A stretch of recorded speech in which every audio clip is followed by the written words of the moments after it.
Welcome to Your Vote Counts, a candidate forum sponsored by Capital Community Television and the League of Women Voters of Marion and Polk counties. My name is Bea Epperson, and I'm a member of the League of Women Voters, a nonpartisan political organization that works to educate ourselves and the public about government issues. We do not support candidates, but provide a forum for them to become known to our communities. In this program, we'll present the candidates for the Ward 4 Salem City Council. They are alphabetically Scott Bassett and Stephen McCoy.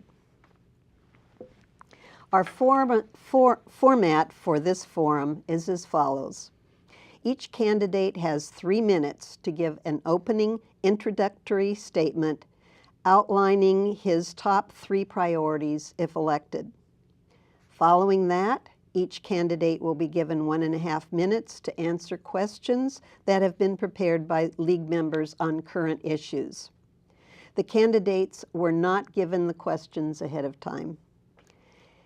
At the end, the candidates will have 2 minutes to make a closing statement in which to state the legacy he would like to leave if elected to office. Prior to this, we drew for seating in question order, so we'll begin with Mr. McCoy as candidate A for his opening remarks. Mr. McCoy. Thank you very much.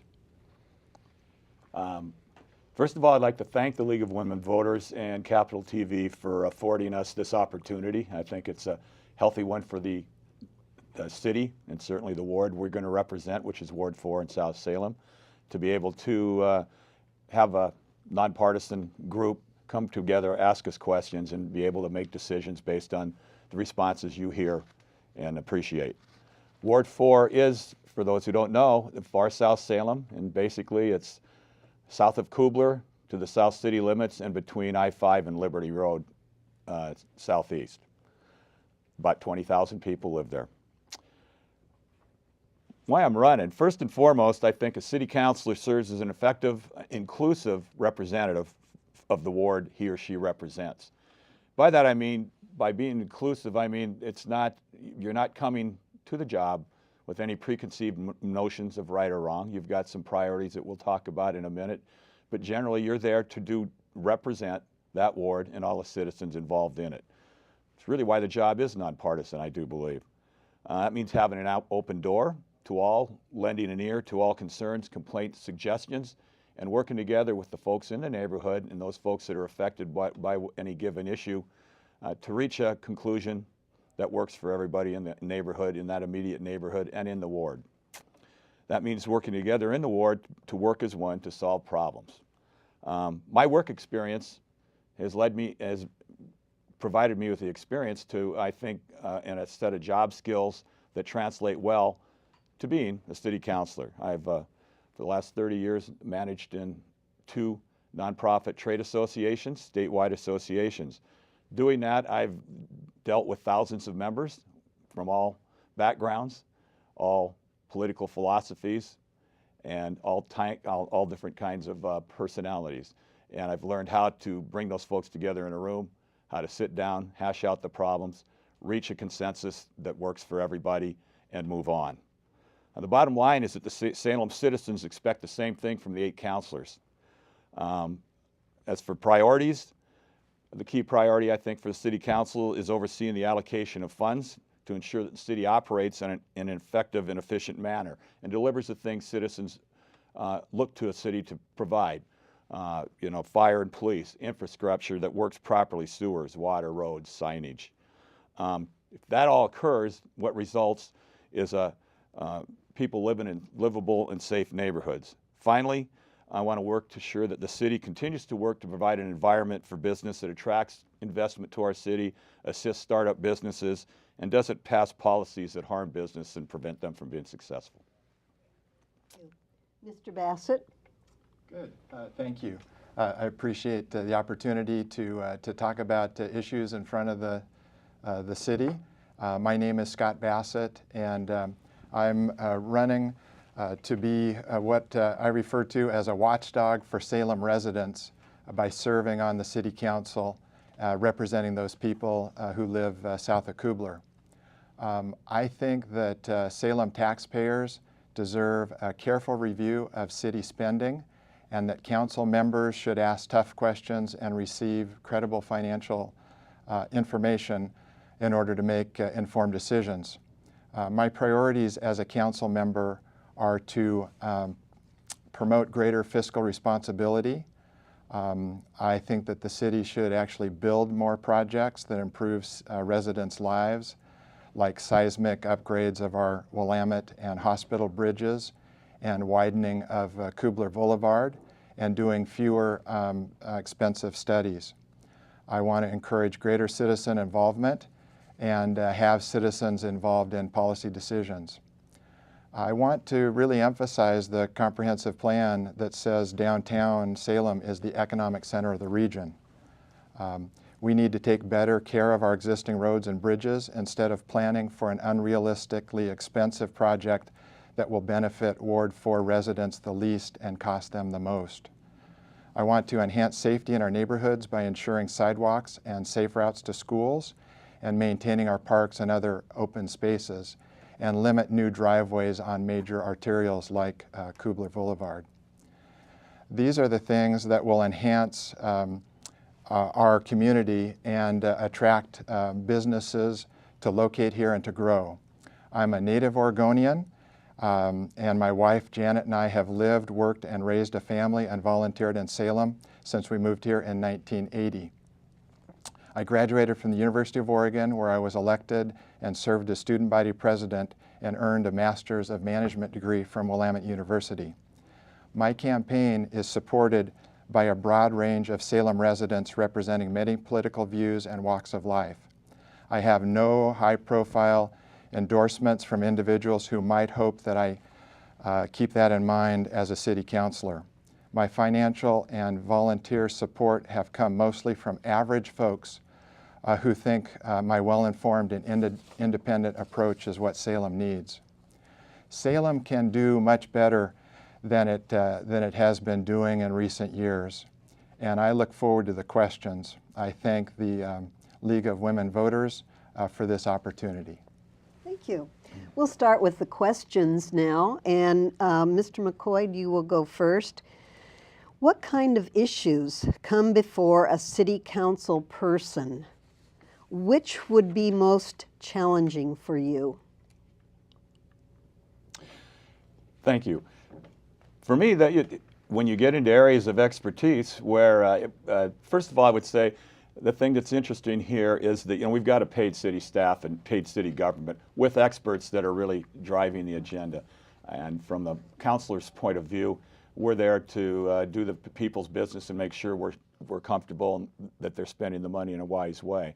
So in areas where I don't have expertise, when you're talking about engineering studies or something with the water and the sewer, where I have to understand what is going on, those things don't make me uncomfortable, but they are a challenge as you have to dig down, find out what the answers are, understand the ramifications of a decision you're going to make, yay or nay, before you can make an educated decision and be comfortable it's the right one for the city.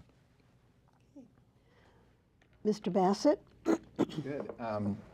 The question is talking about which issues are most challenging to me that come before the City Council. And for me, the independence of the City Council is very important. My campaign contributions are dominated by small donations from many individuals. My opponent's campaign contributions are dominated by large donations from 3 special interests. The Oregonian website this morning reported that about 90% of my contributions were for less than $500, and only 25 of my opponent's contributions were for less, 25% were contributions for less than $500.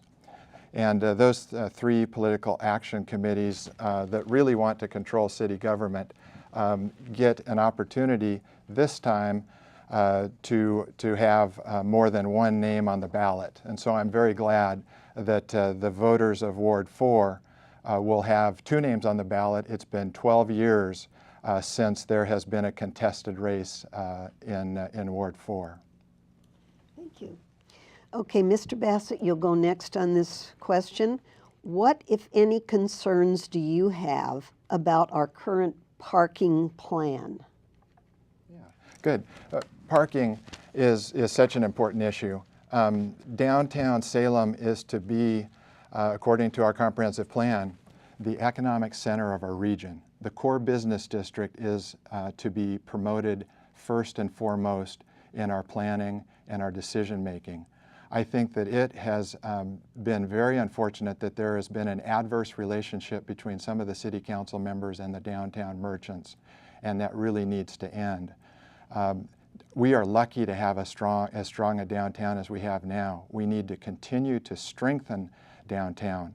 The parking is a mess.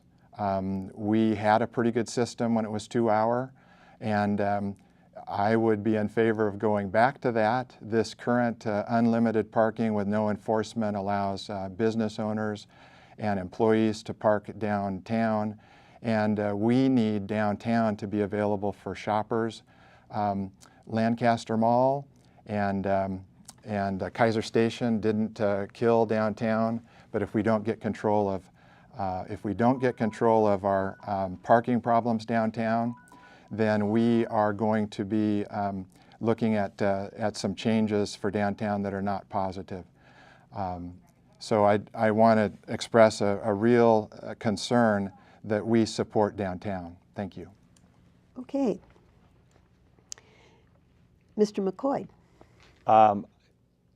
The downtown parking issue is one that I agree with, that we've got some issues there. We've got some issues because the people that benefit what is, the key economic, one of the key economic drivers in the city, downtown Salem, the businessmen there are not happy with the changes they've got. You can read about it, and they're grading it as C in a recent Statesman Journal article. They're not happy. It's not working real well. You've got a lot of plugged up spots. And so something needs to be done. I agree with my opponent that the 2-hour rule seemed to work a lot better than what we've got right now.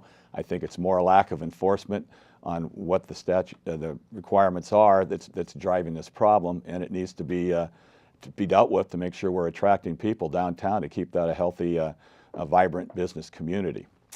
So it's vital for everything that's going on. It's also vital, really, to make sure we keep those parking structures in a good shape and continue to allocate money to make sure that free parking is available to people as they come down to shop in downtown Salem. All right, thank you. Mr. McCoy, what are your views on the current discussion about infrastructure upgrades? I'm assuming that you're talking about infrastructure upgrades at City Hall. City Hall, the police department, yes. the library, and Thank you. In discussing that, my first concern when I see a price tag of $70 million placed on that, and the resulting fury you're seeing already from other folks in the community, in the neighborhood, being concerned that they're spending too much money, is to make sure that we're getting our biggest bang for the buck. Is it $70 million? Are there ways we can cut that, get where we need to be? Because certainly with the building built in the early 70s, and the fact that we're in an earthquake-prone area, we need to make sure that we retrofit City Hall, the seat of city government, to make sure it's going to survive one of those natural catastrophes if they so occur.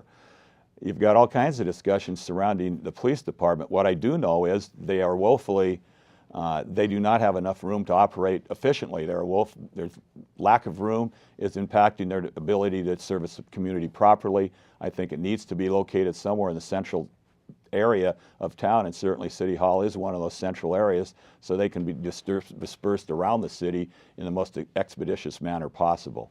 And finally, when you're talking about building outside of the City Hall, we've got land that's not on the tax rolls now. If we build outside the city downtown core area, we're going to be taking more land off the tax rolls that could be used for something else. all right, Mr. Bassett.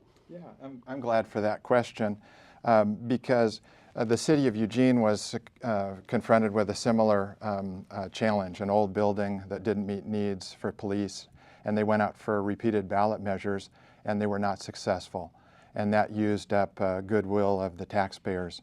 I think that what the city leadership has done so far in proposing a central location that requires a parking garage and the spaces cost $55,000 a piece is not going to work.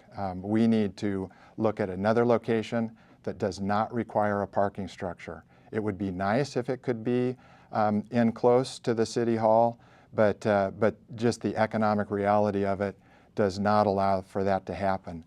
The city needs to look closely at a couple of other options, including one of the North Campus State Hospital, former State Hospital buildings, to see if that would make a good location for a police building. We need to build the support of the community behind better facilities for the police. And we also need to start walking the talk about earthquake issues. The police should not be parking emergency vehicles in a parking structure that will fail, and that earthquake could happen any time. So if we're so concerned about earthquake issues like we should be, we need to get as many of our emergency vehicles out of harm's way as soon as we can. Okay, thank you. Mr. Bassett, what, if any, does public opinion play in the decisions council members make? Yeah, good. That, I think, is a really good question.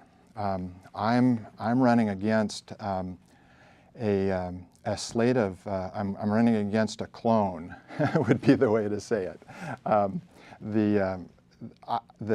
The chamber, I support the business community in Salem. I support business owners. We need to have a strong business community, and it needs fair consideration by city councilors.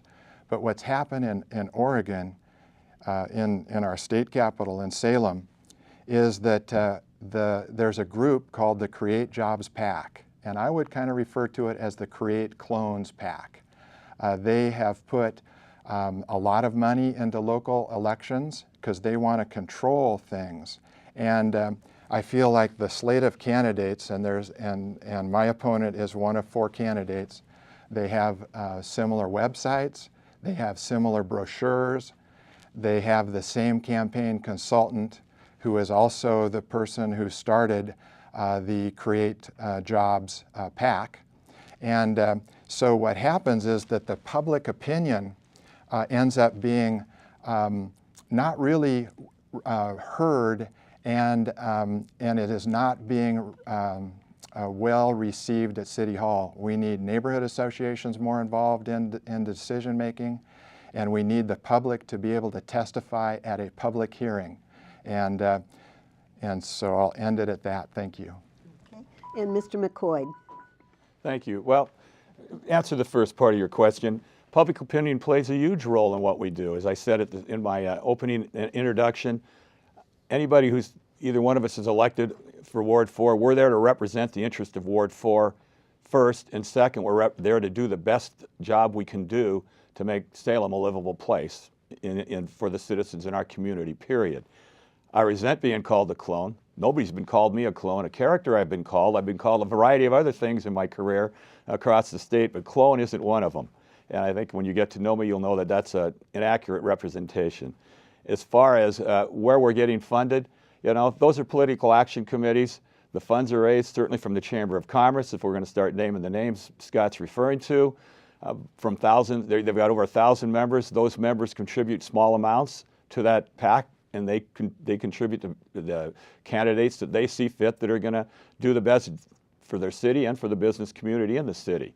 To say anything else is disingenuous, it's misleading. Don't be misled by this kind of stuff. I've been doing this 30 years in politics in the state of Oregon, and this is a constant drumbeat you hear from folks that are getting outraged by people who represent business constituencies who want to support candidates who understand the need for a healthy and prosperous business community in this state. That's what drives the community. The economic engine in this community is business.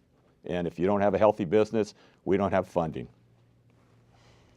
Okay, we'll go on to the next question, and Mr. McCoy, you'll take that first. What is your assessment of the workload and funding levels for the city? My assessment of the workloads and funding levels is it's a very challenging time for any city government, any local government in the state of Oregon, and it's because, frankly, their ability to raise funds has been hampered by voter-passed initiatives in the 90s, measures 5 and 50, which have the biggest portion of the general funding comes from property taxes. Well, they've had ceilings put on them, and as the result is, there's a lack of ability to probably fully fund everything you've got to do. That's why I think both Scott and I are sitting there saying, well, any city councilor has got to get into the budget, understand the priorities that the people we represent or potentially could represent are placing on city government, and make sure those priorities, in the order we understand those priorities to be, are funded. And if that means some things don't get funded at the end of the day, then so be it. But hopefully there's been a rational, thoughtful discussion, not only among the council people, but with the citizens and the neighborhood associations in Salem, to make sure we understand what those priorities are, and the top priorities down have been funded first, to make sure they're getting the best bang for their buck and their tax dollars from the city council, or from the city council and city government. Okay, thank you. And Mr. Bassett.